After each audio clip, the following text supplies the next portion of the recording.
So here's how you can check all of the iPad information, and let me talk about it. And if you're new here or if it's your first time here on this channel, most definitely subscribe so you never miss anything important. And it comes down to which information you're interested in.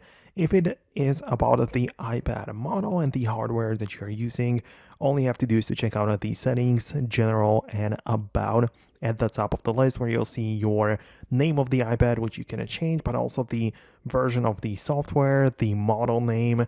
So based on that, you're going to be able to know all of the specs and everything. If you look that up into the internet, then you also have the model number, serial number, which is like specific to one device only, through which you can check the coverage, like for the warranty, right?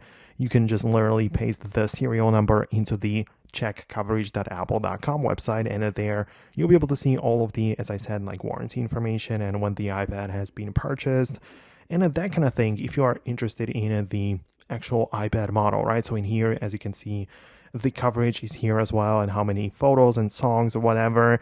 You can check out the iPad storage situation and see all of the information about it, right? So that might be useful if you are interested in the actual hardware, like in the iPad itself.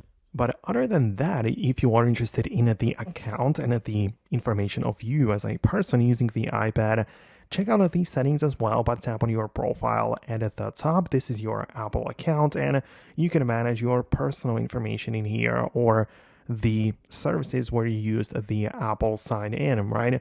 So you can also check that out, your iCloud subscription, and so many things like, app subscription and whatever. So that's how you can check out your personal information within the iPad.